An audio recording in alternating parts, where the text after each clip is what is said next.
Let me plug this in. All right.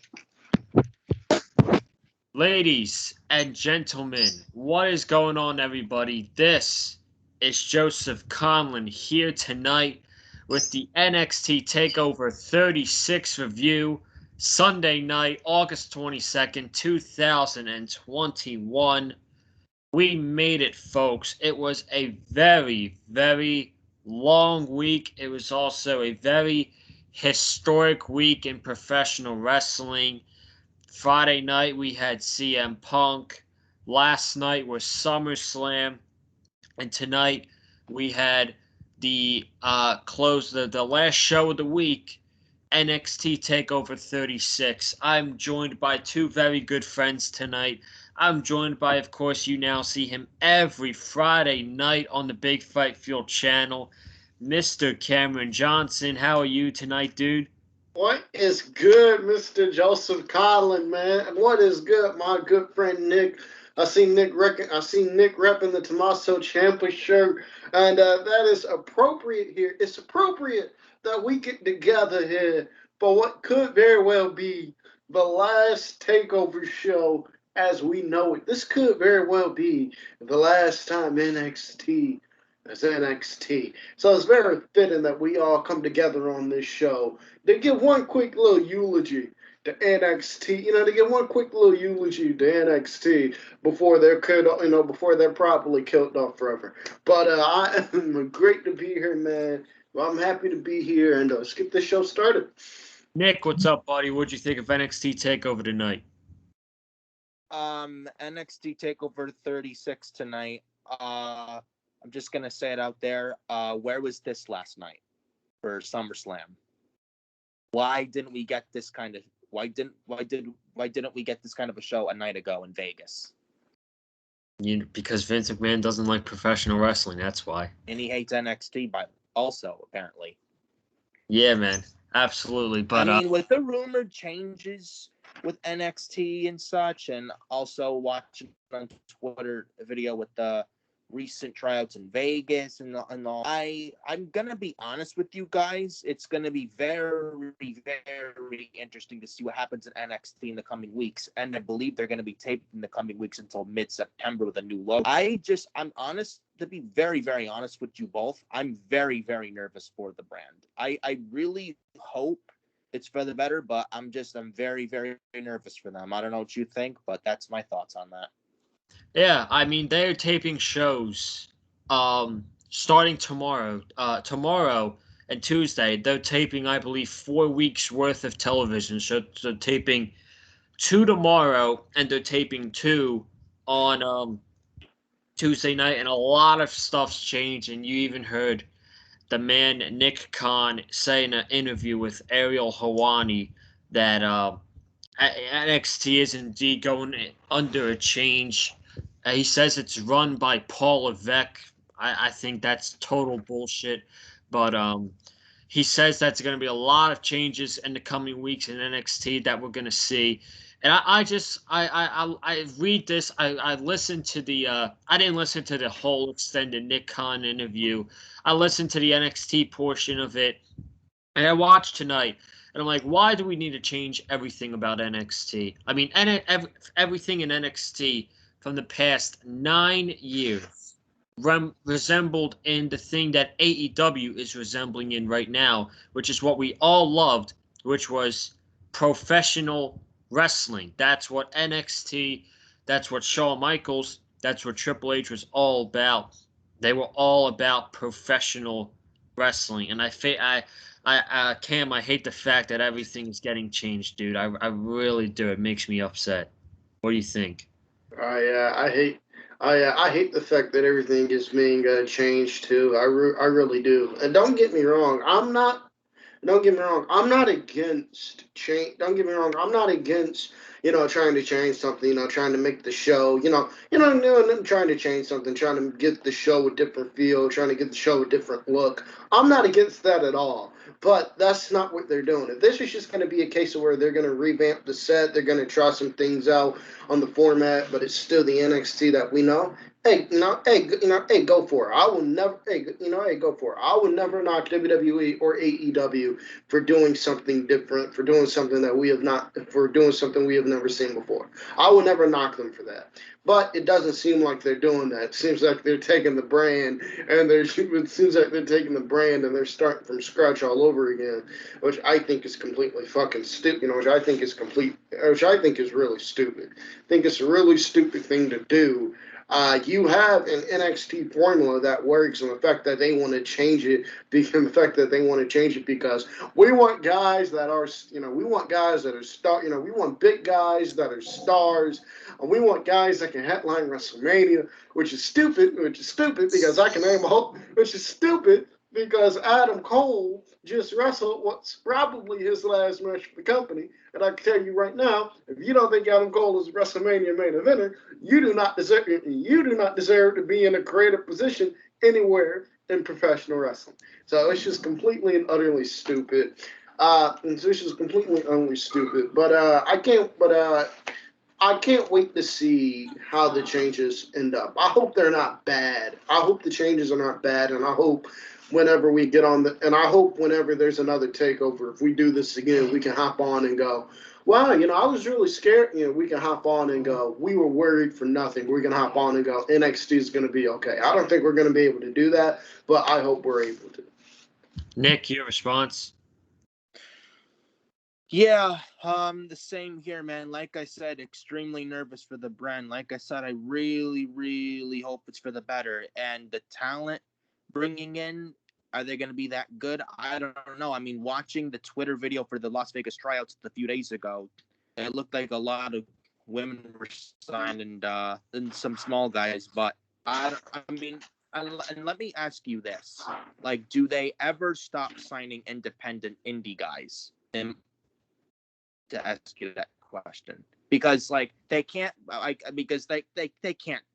just get rid of that. They gonna need talent, so no. Well, do they stop signing indie guys like a Jungle Boy, like a Kenny Omega, like guys like them, or MJF or Sammy Guevara? Because you need indie guys there, because if you bring in like athletes, do they have potential? Yes, but you need some indie guys to be able to carry them. Well, here's my theory on all of this. So it's like, do they stop signing the indie guys?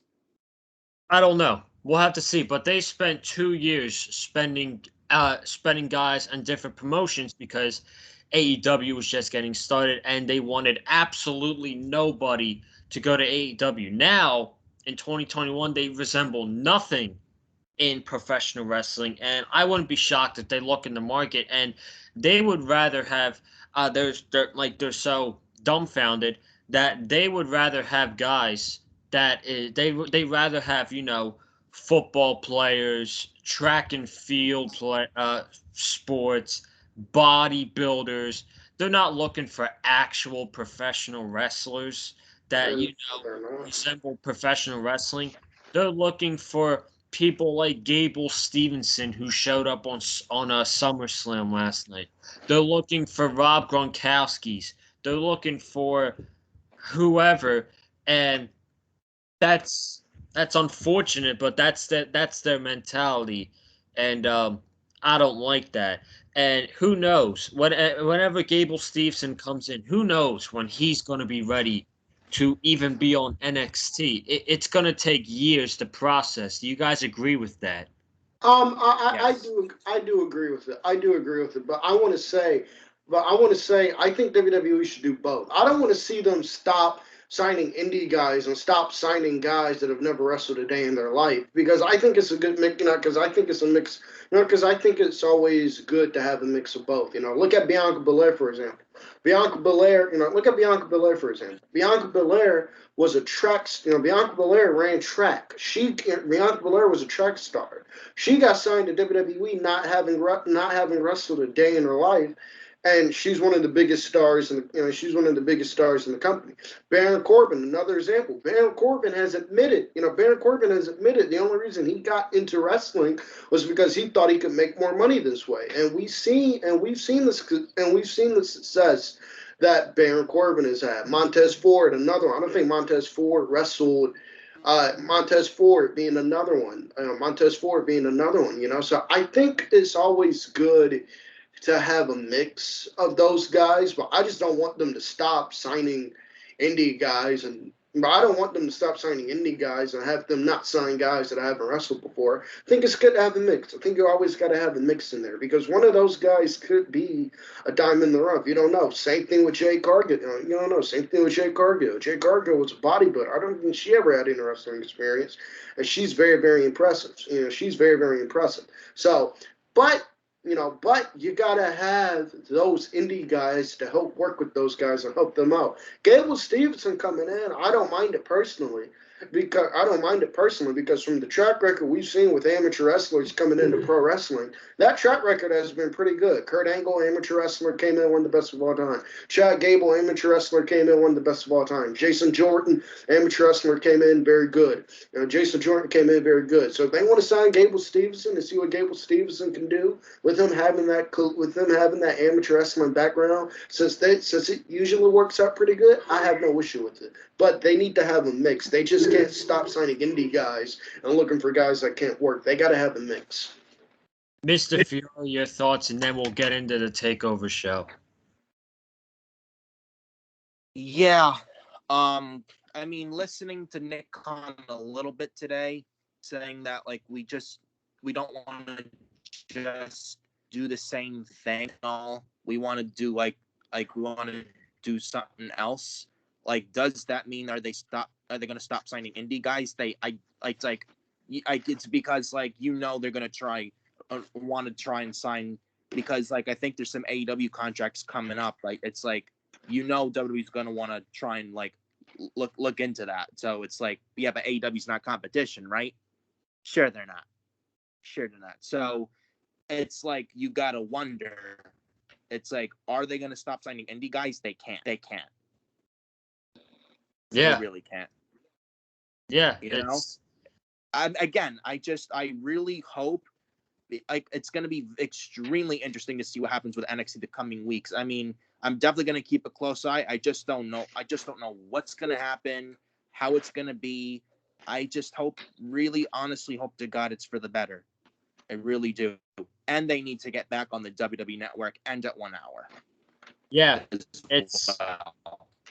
it's as simple as that, and we'll have to see what happens. And it's this new formula that's not just going around in NXT, but it's going around in WWE. So we had a nice little discussion now about that. We're gonna get into the Takeover show in a little bit, but before we do, if you guys have not already, be sure you guys go check out my reaction and Wesley Williams' reaction and Cameron Johnson's reaction to CM Punk debuting Friday night on Rampage in AEW, almost at 300 views. Make sure you guys go ahead and tune in. Oh, but CM Punk's not a draw, man. Yeah, exactly.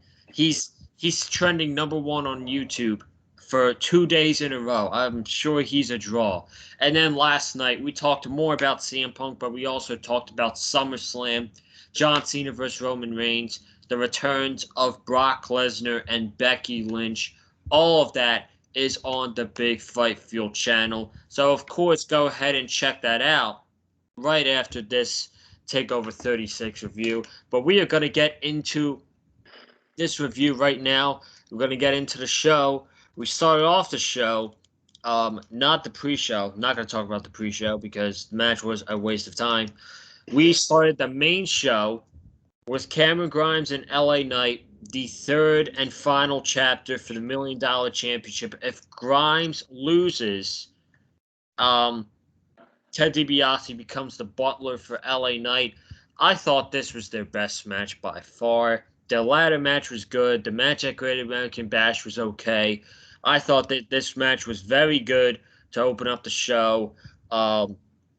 Grimes, I was very nervous because Grimes was over the top rope. He came back in and he did his body, like his world's strongest slam position, like a Spanish fly position, and he landed right on his head. So I was kind of nervous about that spot right there.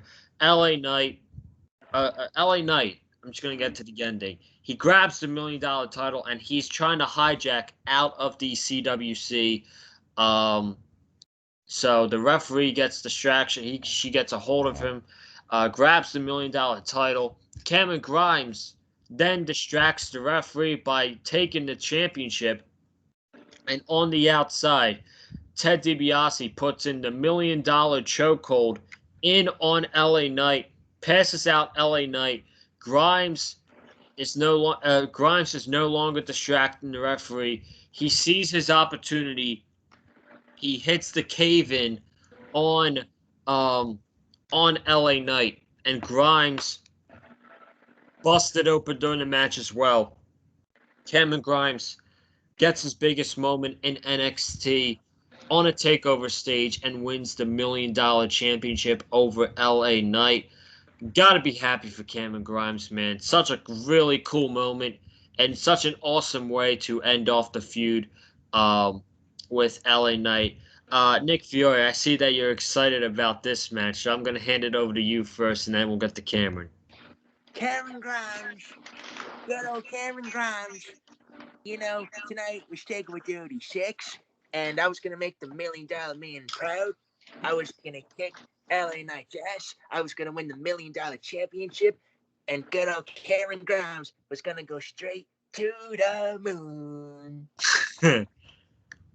Had to do it. Oh, But sure. very well deserved for Cameron Grimes. Definitely the right outcome here. Cameron Grimes, man, he's come a long way, man, since the breakout tournament for NXT in 2019 when he was in that tournament. Really liking Cameron Grimes. Definitely one of my favorites in NXT. The guy is just so good. He really is. LA Knight, you know, I will admit, when he first came to NXT at the beginning of the year, I was thinking, man, you know, like, just like when he first signed, I didn't really think much about it. Yeah.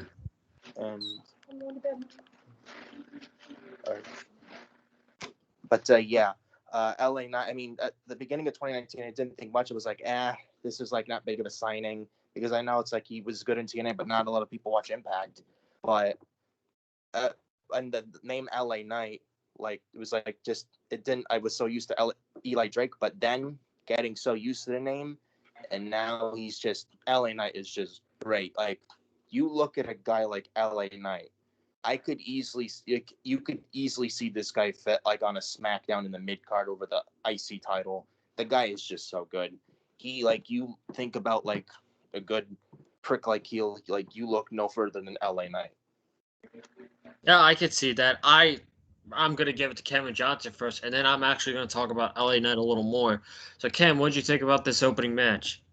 I thought this was a great way to open the show. Really, I thought this is a great way to open the show, and I'm extremely happy for Cameron Grimes. The fact that you see what happens. You see what happens. I want Raw and SmackDown to take notes of this. You see what happens when you have a storyline.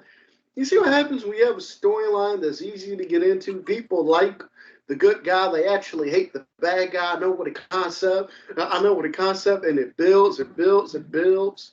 The Cameron Grimes winning the North American Championship. The Cameron Grimes winning the championship, and what happens? He wins the championship, and the place goes nuts. Exactly what they did here. You see how easy that is. You see how simple that is.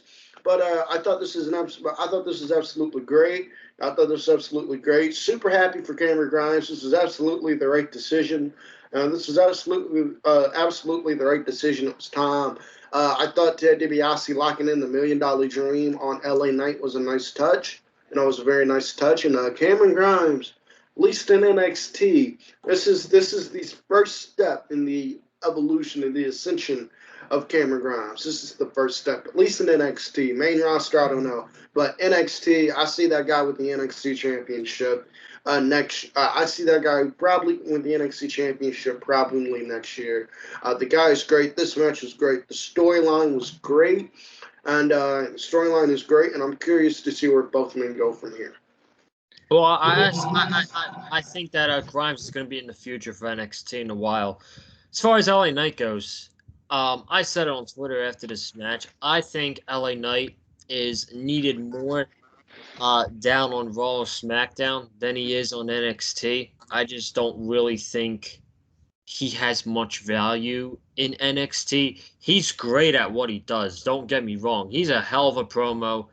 He's a really good wrestler, but he is much needed more on a Monday Night Raw or on a SmackDown on Fox. He's actually needed on that show. I think. I mean, I'm not gonna say it's gonna help Raw's mid card division because nothing is gonna help Monday Night Raw at this point. But at least it's a fresh name in the Raw mid card division. That way, we're not stuck with Damian Priest, Sheamus, The Miz, and John Morrison being the mid card division on Monday Night Raw. I mean, that's boring. That is painfully boring. So I think adding LA Knight into the mid card scene over there. I think it'd be a nice touch. What do you guys think? And then we'll get into the women's title match. Start with Cam. I agree. Look, Raw needs all the help they can get. They do. Raw needs all the help they can get. I never want to advocate for somebody to go for going to Raw, but you look at the top two programs on that. You look at the top two programs just going on with Raw and SmackDown. SmackDown has a foot, and SmackDown most weeks it's a good show, but like it's not blow away. SmackDown has its foot so far up Raw's ass. It's not even funny. It's not even funny. Raw needs all the help they can get, and Raw needs all the help they can get. And I don't want to do this to the guy. I'm gonna wish him well, but LA Knight, bring him up to Raw, please. Bring him up to Raw. I think LA Knight could be a player. I said the same thing about EC3, and look what they did with him. But LA Knight, I hope he can be a player. But LA Knight, I hope he can be a player. And Raw needs all the help they can get. So call him up to Raw. Nick Fiore. Do you believe with LA Knight is he getting called up? But do they save him for the draft if there's a draft this fall? Too long. If I got to see another Damian Priest versus Miz match, I'm going to lose too damn long. Call him up. And Morrison for the U.S. title. Please no, I don't want to see that. But it's over the U.S. title, man. We've seen that since the Royal Rumble. Move on from that with Damian Priest and Miz and Morrison. There are different other mid-carders on Raw who you're not using. Use them. Drew Gulak, Angel Garza. Use them. Use them against Damian Priest. You don't need Miz and Morrison to fight Priest, but LA Knight, I mean, I agree with Cameron. I mean, Raw is the worst show on television. Like anyone that goes like Raw is where careers go to die. And I will say SmackDown's no better, and I'd much rather someone be on SmackDown than Raw. But I would agree with Cameron. Raw needs all the help they can get. Like, there's nobody on Raw for like, especially Bobby Lashley to face after Goldberg. Like, who is there? Matt Riddle. Nobody. Matt Riddle, he's tagging with Orton. He could do AJ, but he's with Omos. You got to break him away from Omos. Drew McIntyre, Lashley, no. We've seen it how many times. Like, Raw needs all the help they can get. And look who SmackDown has. They have Finn Balor. They got Roman, Cena, Brock Lesnar's now back. Raw needs all the help they can get. Raw's the worst show on television, and I want nobody to go to Raw. But at this point, Cameron's absolutely right. They do need all the help they can get at this very juncture.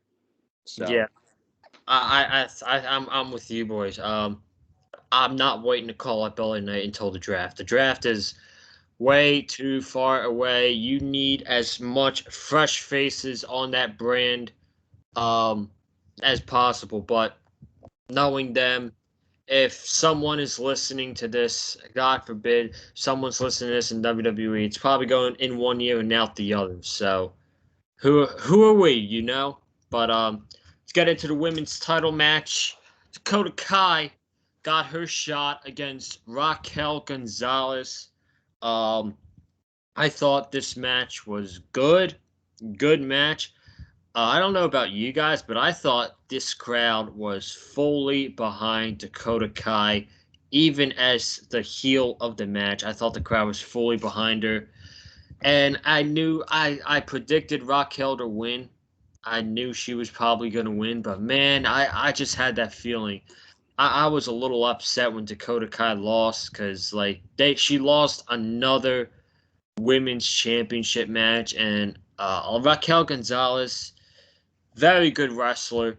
God bless her. She's gotten so much better since last year, but she's got no personality. She's got no character whatsoever, and I legit, if you're gonna take the title off of her, I feel like tonight would have been the perfect night to do it, and they didn't do it. The finish was great. I loved it. Choke slam right off the top rope, but the fact that Dakota took another L on a women's title match, I don't like it. I'm not a fan of it, man. I don't know where she goes next. I don't know where Raquel Gonzalez goes next, but good match. I'm not a fan of Raquel winning though. I'm gonna start with Cameron Johnson. You got the floor. I would have liked to see Dakota Kai win this match too. But the reason why I think Dakota did, but the reason why I think Dakota lost is because I think Dakota Kai is getting called up to the main roster pretty soon. Is getting called up to the main roster pretty soon. Unfortunately, she's been working dark, and she's been working dark matches on. She's been working dark matches with the SmackDown brand. She's been working dark matches. She wrestled Aaliyah and lost on fucking main event. She wrestled Aaliyah and lost on main event.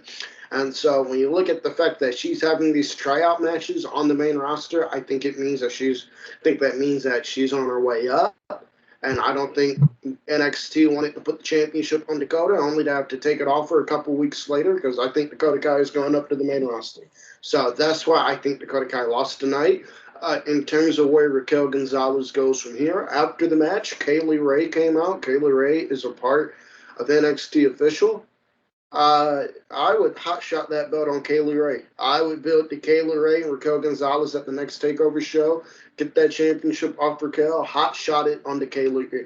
Hotshot it on the Kaylee Ray. But with Raquel Gonzalez, I like Raquel Gonzalez, but I feel like it's time to move on to somebody else. And I think Kaylee Ray is the person to get the champion. And I think Kaylee Ray is the right person to move on to. But with Dakota Kai, I think Dakota Kai is going up to the main roster. So say a prayer. Everybody pray to Miro because Dakota Kai is about to meet her doom on the main roster, unfortunately. Go ahead, Nick. Yeah, Raquel and Dakota. This was probably Raquel's best match, and that's because Dakota carried Raquel. The match was very good. There was a couple points where Dakota was close to winning with the chiropractor and then the kick that she does when she runs two sides of the ropes and such. There was one spot where Dakota was powerbombed, bounced off the top rope onto the outside, which looked pretty nasty. That was a great spot. I really liked the finish. Yeah, I really liked the finish with Raquel's finisher off the top, man, and a good match. I expected Dakota to win this because I felt like she's worked hard for years, and I felt like she should have won this thing, but they went with Kaylee Ray. Finally, with NXT, there were reports a few weeks ago that she was at the NXT PC a few weeks ago.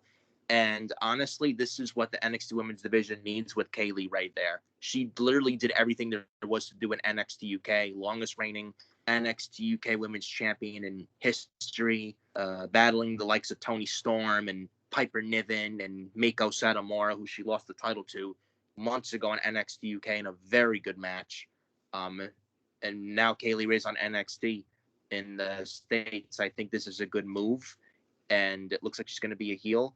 And if you don't watch NXT UK, and if you've never watched Kaylee Ray, do not sleep on Kaylee Ray. She is going to be a very good acquisition for the NXT Women's Division. And I think this is what was needed for NXT Women's Division after they called up Toni Storm, Tegan Nox, and Shotzi Blackheart to SmackDown. And I'm hoping they really replenish NXT Women's Division, like I said earlier in this video. With NXT, the coming weeks, going to be very interesting to see what happens to them in the coming weeks. I just hope it's for the better, and very nervous for them. But one thing I hope they definitely do, is replenish the NXT Women's Division after they called up Toni, Shotzi, and Tegan. Kaylee Ray to NXT, I think, is a good move. I don't know what you guys think, but that's my take on that. And I would definitely give Kaylee Ray the NXT Women's title the next Takeover, in my opinion. And have her hold the NXT Women's title possibly maybe just as long as she did with the NXT UK Women's title, maybe. I could see that. I mean, from what I've seen, she's not that bad. So, and she's a great heel. Yeah. Only time's going to tell, So, we're going to have to wait and see what happens. But you all know what's next, right? Here we go. This is match Speaking of the of year right NXT here. UK. Y'all know what's next. WWE match of the year right here. Oh, God. Not even WWE match of the year. I thought this is the match of the year in professional wrestling. Ooh. Imagine if Ilya Dragunov versus Walter was in front of 10,000 people in Las Vegas this weekend. It would have been 10 times better. I mean, the CWC was really loud for this match, but you can't beat 10,000 people screaming in an arena. Let me just take a second to say this. Ilya Dragunov versus Walter was better than anything that happened on SummerSlam last night. And I'm not going to mention CM Punk because CM Punk's moment is my favorite wrestling moment of all time. But this match was probably better than anything on SummerSlam. I just had a friend who just watched a match and texted me, that was fucking beautiful. And damn right, that was a beautiful masterpiece. They had a 2020 WWE Match of the Year, and they did it again in 2021, man. I mean, I have no words. That match was incredible. I'm gonna get to kind of the moves that you can't take notes. Like, basically what happened is they beat the shit out of each other the entire match. It was 30 minutes of pure classic, keywords, folks, keywords, professional wrestling for 30 minutes between Ilya Dragunov and Walter. Please, if you did not watch Takeover tonight, I advise you, go watch the match. You will not regret it. Did you guys see Ilya Dragunov's chest area right here after the match? Oh my god.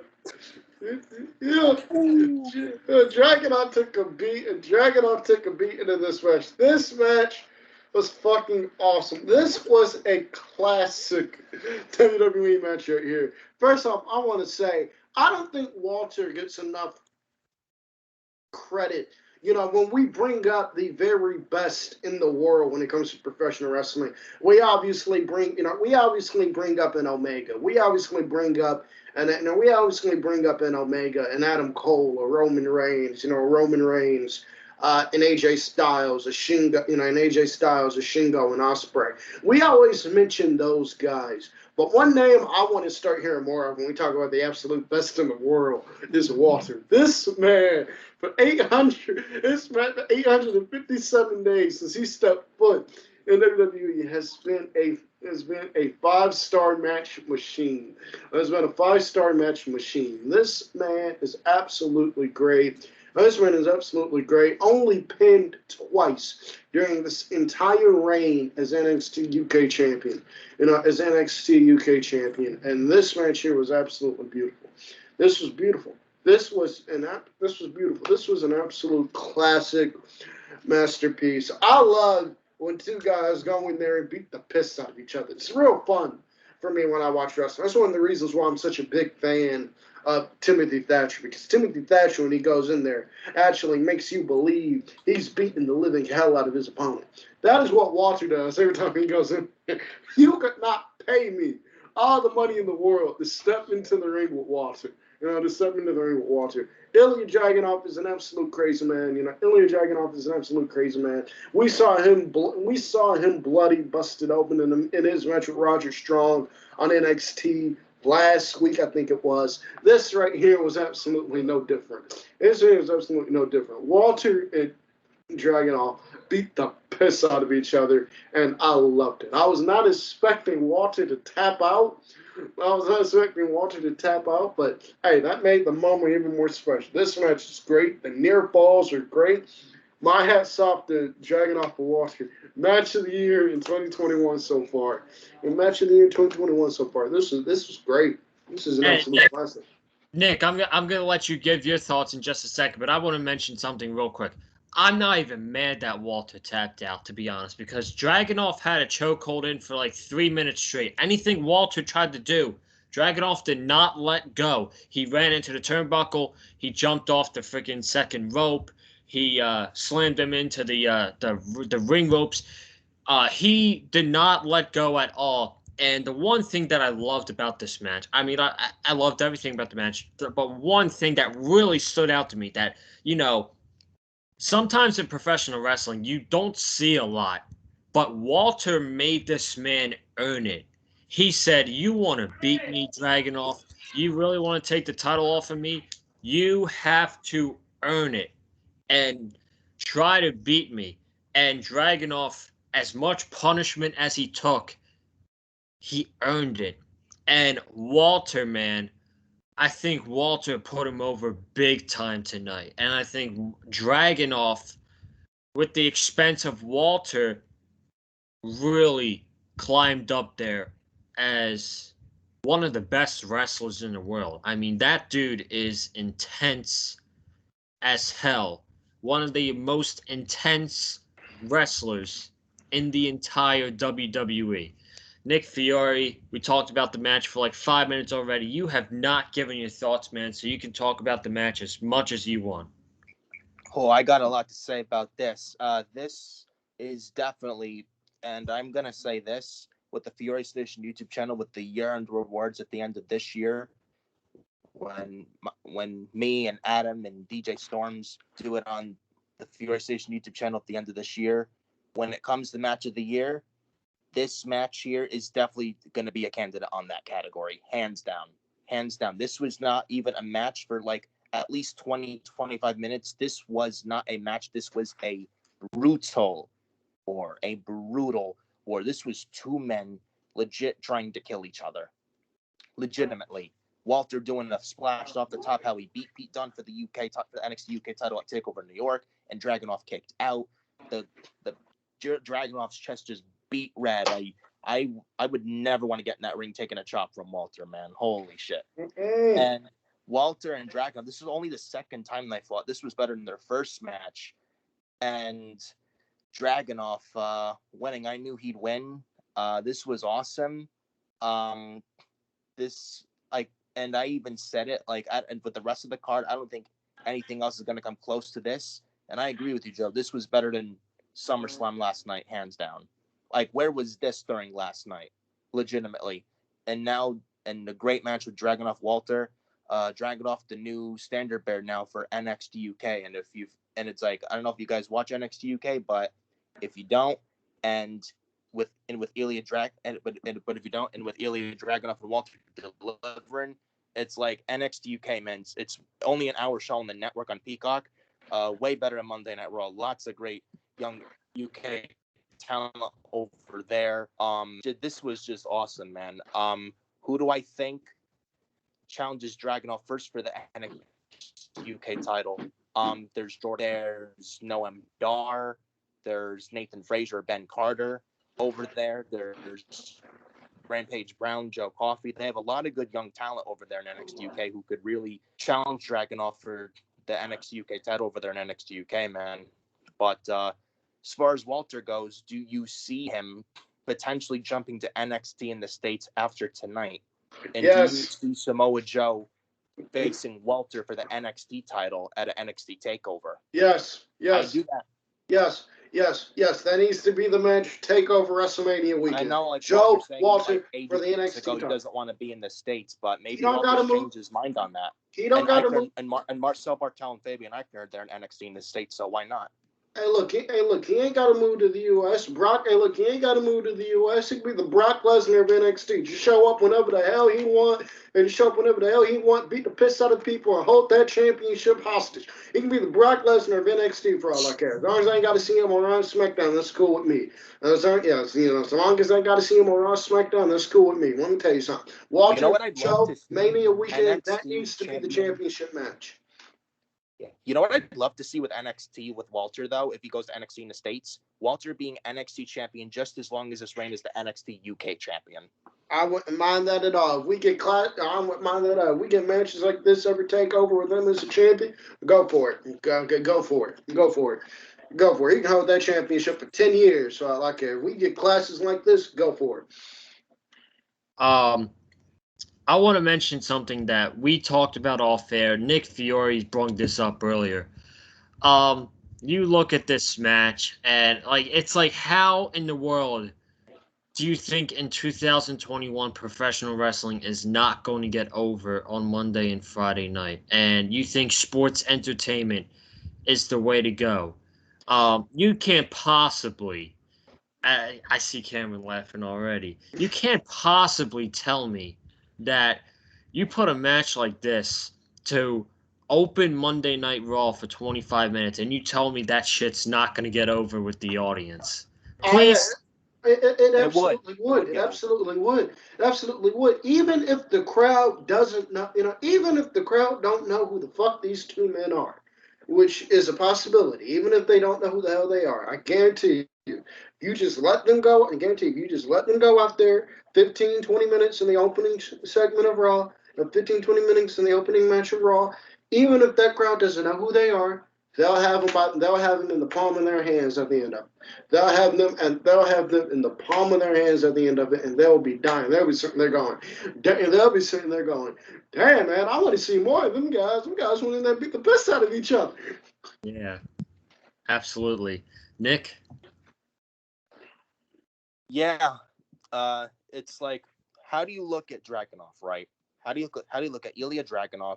How do you look at Walter and think, oh, these guys won't, like, you put them on Raw in a match, fans aren't going to eat that shit up. Like, how do you sit there and think that? It's like, you sitting there and think that, you have to be out of your mind. Legitimately. These two legit tried to kill each other with this brutality of a match. They really fucking did.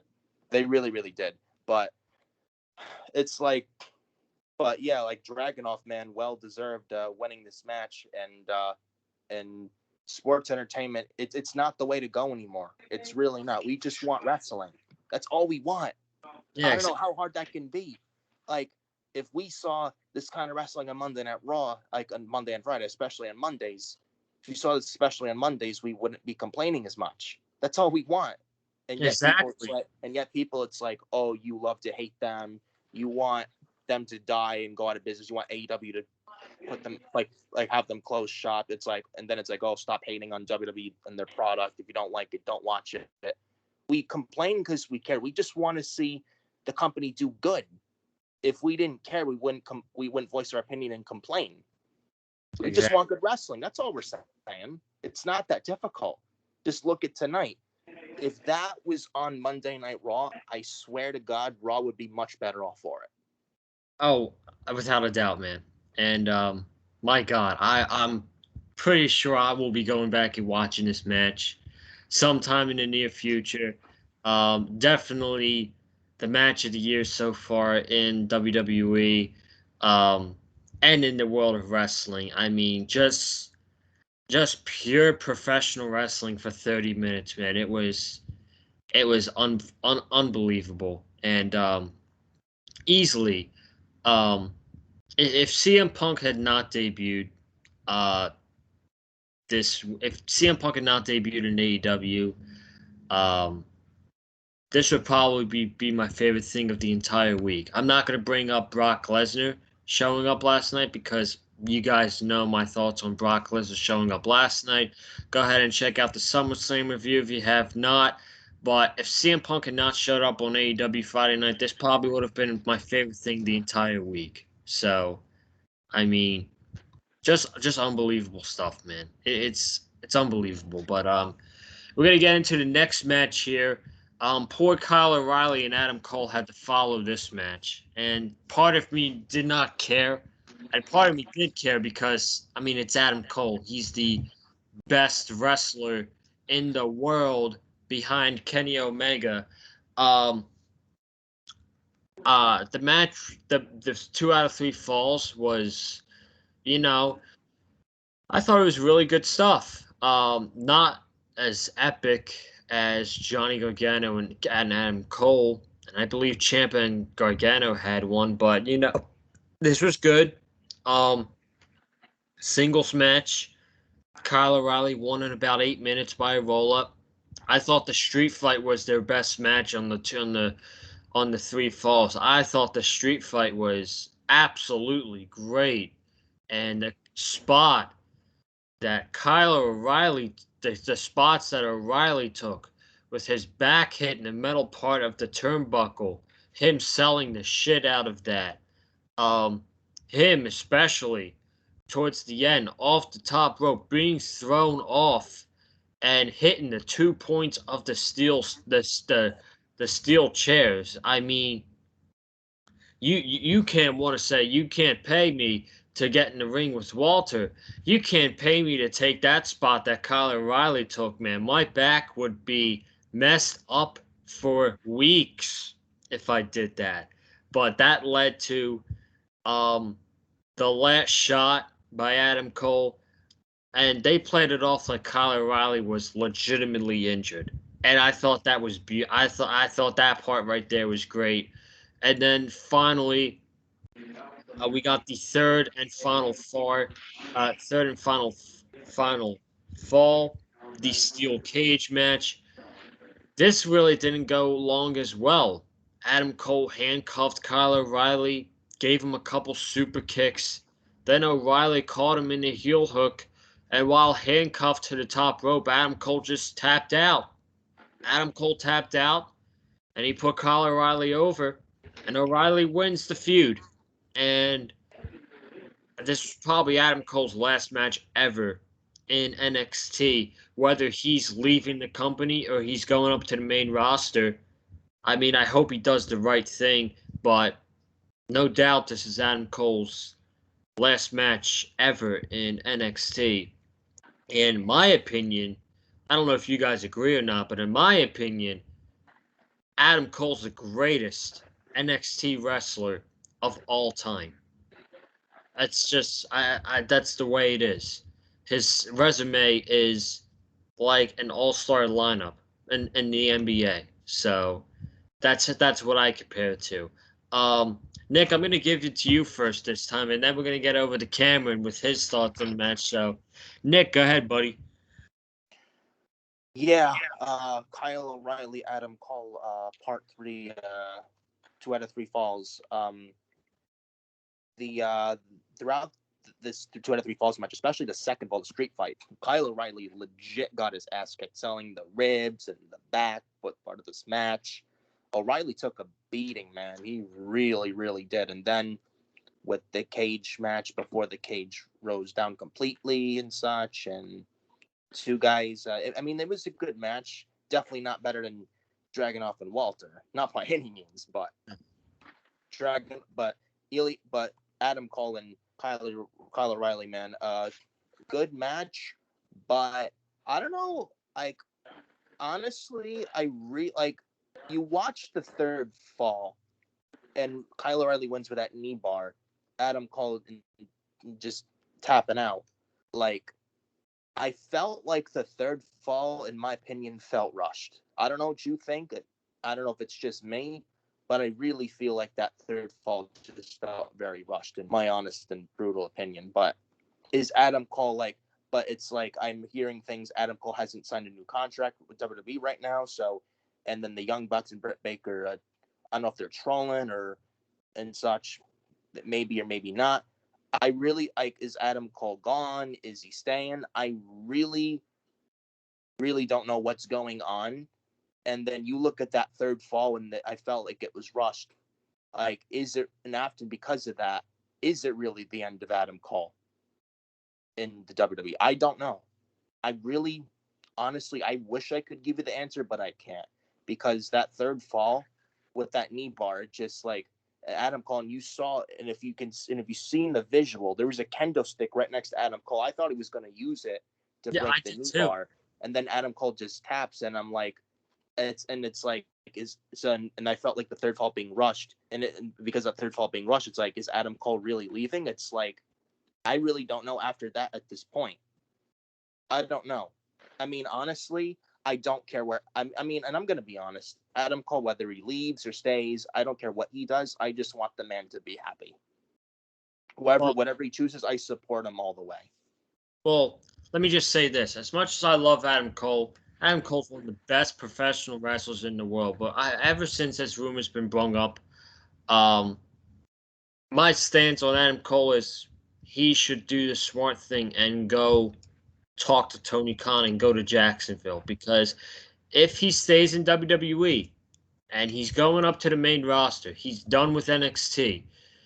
When he goes up to the main roster, I'm telling you right now, he knows what he's signing up for.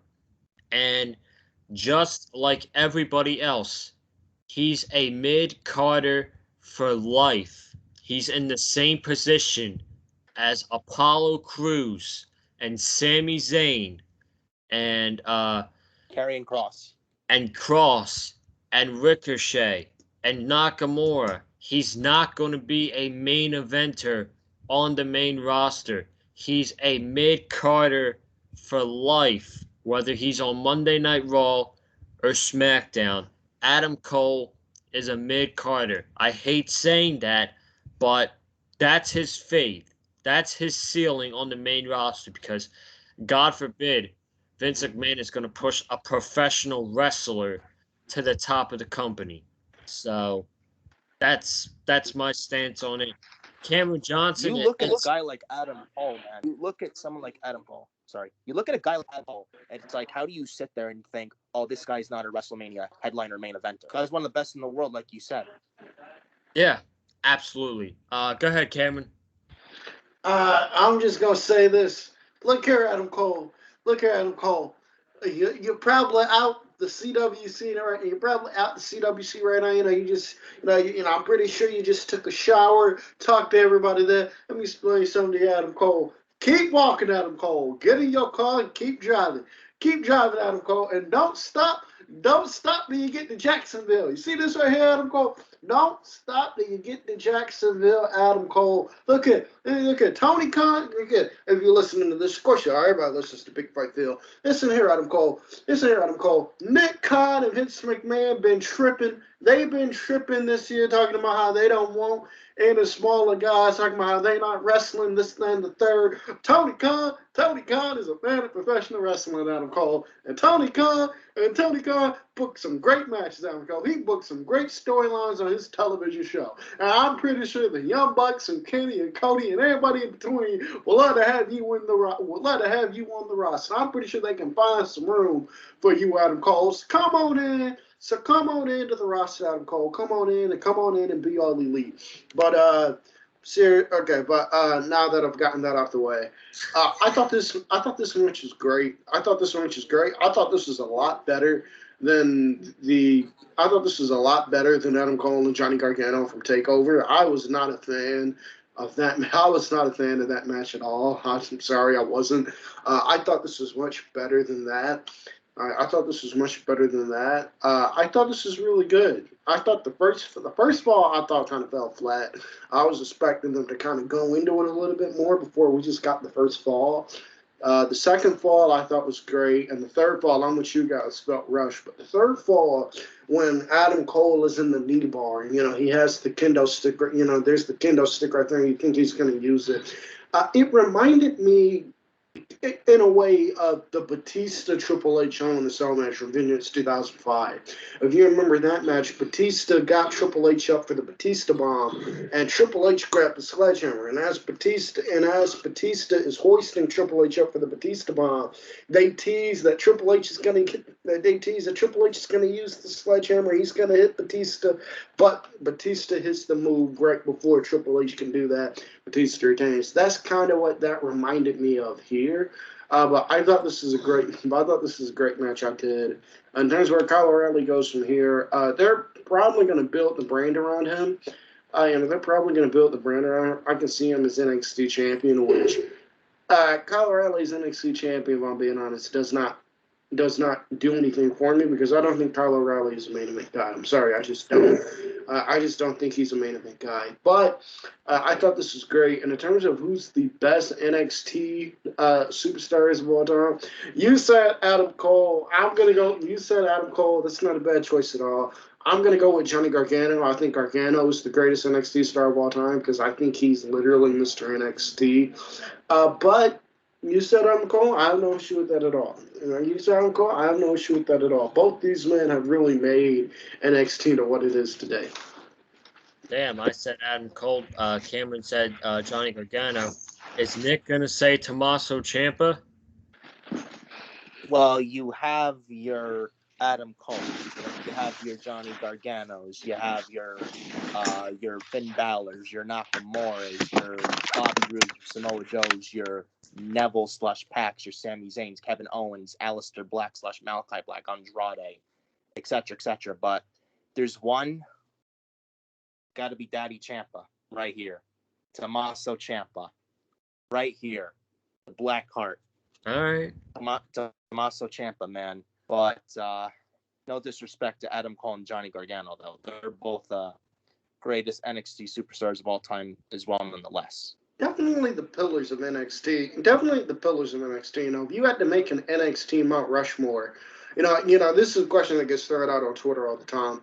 The NXT Mount Rushmore, Adam Cole, Johnny Gargano, Tommaso Ciampa, and then the fourth guy, you could throw pretty much anybody in that fourth spot. Finn Balor, maybe. This is just for male superstars, not for female. But Adam, but Finn Balor, maybe you throw Sami Zayn and Finn Balor, maybe you throw Sami Zayn in there. Maybe you throw Kevin Owens in there for some reason. I don't know. Maybe you throw Joe in there. Joe's a third-time NXT champion. Maybe you throw Joe in there. I don't know. But hey, I don't know. But definitely Cole, Ciampa, and Gargano. Those are the pillars of NXT. Main event, NXT champion. Speaking of Samoa Joe, we had Samoa Joe challenging Karrion Kross for the NXT championship in tonight's main event. I thought they had a great build-up going into their feud. Besides everything that's happened on Kross on the main roster, I thought the build-up for this match has been freaking awesome. I thought the ending to NXT's Tuesday night with the huge brawl and breaking the barricades, I thought that was absolutely epic. The match tonight, it was great seeing Samoa Joe back in the ring. He looked great. I'm not going to deny that. I'm happy he's the NXT champion. But for some reason, and it might be just me, for some reason, when I was watching this match, I was trying to force myself to get into this match. Like something was off where I wanted to be in this match, but I really wasn't. I don't know what it was. I just really was not into this match. The match was good at the end of the day, but for me, I really wasn't into it, and it felt like it could have been much better. But Samoa Joe looks great. He's the NXT champion. He brought back the Muscle Buster, which I'm very happy about. And listen, I think there's a bunch of possibilities for Samoa Joe in NXT as the champion. So who that could be, I'm not sure. But if you're thinking about a first challenger for Samoa Joe, it's a match that's been teased since Joe's been in NXT. I think a match between Joe and Pete Dunne would be freaking unbelievable. So that's all I gotta say about that. In the main event, Nick Fiore, what are your thoughts on Samoa Joe winning the NXT championship and becoming a 3-time champ?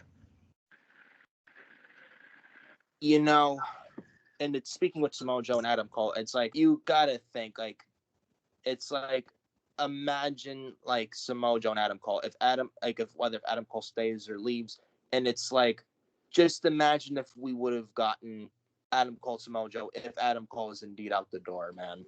Like when Triple H brought Samoa Joe back to NXT back in June this year, rightfully so, when Joe was breaking up the brawl with Colin O'Reilly, and Joe put Adam Cole to sleep in a coquina clutch. Man, it's like that match. It's like, let's see it one day, but probably won't see it anytime soon if Adam Cole's indeed leaving. But Pete Dunne and Samoa Joe, I'd like to see it. Two physical guys, I'd like to see it. Kyle O'Reilly, Samoa Joe. Other people for Samoa Joe, maybe Santos Escobar, maybe. Other guys like LA Knight. You know, I mean, I don't know who they're gonna have for Joe after tonight, but hopefully they have someone good for Joe. But this match, man, good match. I mean, I will admit, I agree with you, Joe. I felt the same way. I don't know what it was like during the middle of this match. I wasn't really into it. Then towards the end of it, I was really into it, and it was a good match in the end. I think it just goes to show you how buried Karrion Kross is on Raw. It really does. But Samoa Joe, man, and I want to say this about Samoa Joe. You know, Samoa Joe back for the first time in like, what, a year and a half? Yep. And it's like WWE and the main roster didn't want to clear him, I think. And this just might be speculating, but I think the main roster probably didn't clear him to wrestle because they thought he was too injury prone. I think that's what it is. Joe tonight. Did that look like a guy who was injury prone? I do not think so whatsoever. So it's like clearly Triple H gets it. Vince just doesn't get it anymore. It's like night and day between Triple H and Vince McMahon. And I'm glad Triple H brought Joe back because he even knows that Vince was an idiot for just releasing him back in April. And I'm glad Triple H brought him back in all seriousness. But Joe with first ever 3-time NXT champion. And this is it for Kross in NXT. After this, he's done. Yep. Cameron, what do you think, pal?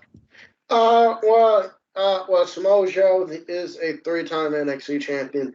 This is what had to, this is what had to happen. This is a story that had to pay off. For the championship sake, for the NXT title sake, they had to get that championship off Kross. We've seen Karrion Kross on Raw, so we obviously know he's a part of the Raw roster now. Absolutely no reason for him to hold on to that championship. Now he can leave. Now he can go on.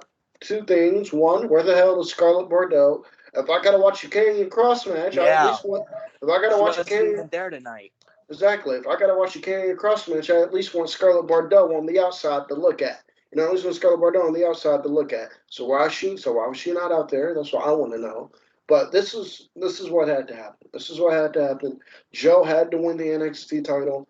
And I'm happy that Joe is the NXT champion. And Nick, you said you said that Joe, you said that the main roster probably didn't want to clear Joe because they thought he was injured prone. I'm in agreement with you. I'm in agreement with you. I think Samoa Joe is a man that would have been WWE champion, but is a man that would have been WWE champion. But I don't think Vince McMahon trusted Samoa Joe in his body because Joe on the main roster, the guy would roll out of bed and he would get injured. But that is to be expected. That is to be expected. The guy's about 40. The guy's about 41, 42 years old. The guy is, his body is completely beaten up. Yet tonight he moved like he wasn't old at all. Yeah, exactly. But Joe being NXT champion, I'm happy for him. And Joe, the possibilities with Joe as champion are endless. You got Joe and Pete Dunne, which I think is the first match they're doing. You got Joe. You could get Joe and Ciampa. You could get Joe and Ciampa, Joe and Gargano, Joe and LA Knight, Joe and Santos Escobar. A match that I think would be really intriguing. Joe and Ridge Holland, Samoa Joe and Ridge Holland.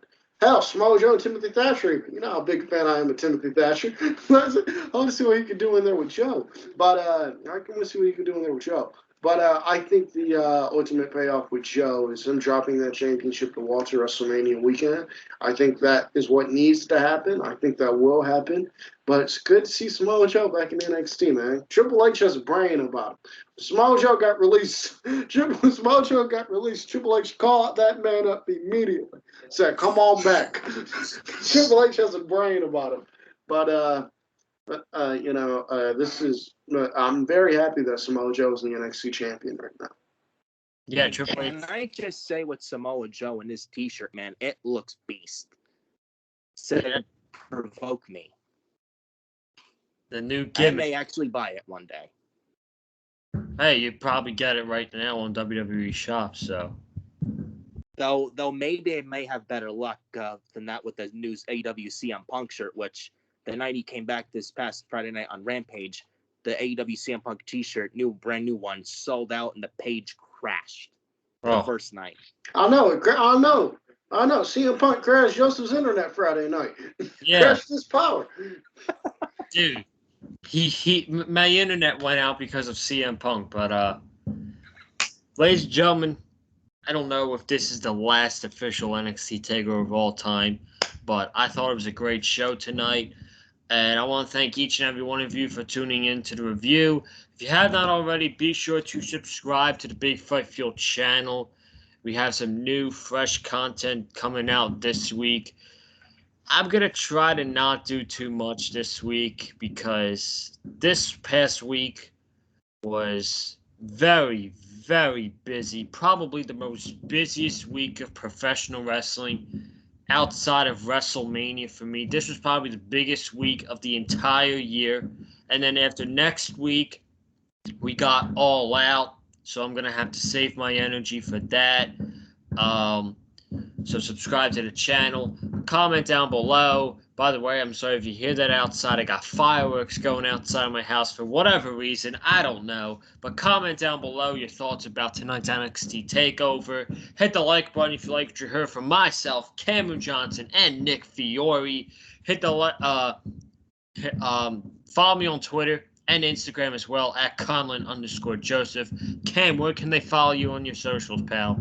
Follow me on Twitter at Cam71101, and if you see a username that says Eva Marie Stan account, please do not take that seriously. I was in the mood and please do not take that seriously. I was in the mood to troll SummerSlam weekend, and so that is why my username is Eva Marie Stan account. I am not an Eva Marie Stan. I just felt like trolling, so please do not get it twisted. So please do not get it twisted.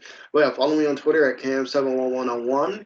Make sure you check out the CNE podcast, available on all platforms. And speaking of the CNE podcast, if you want to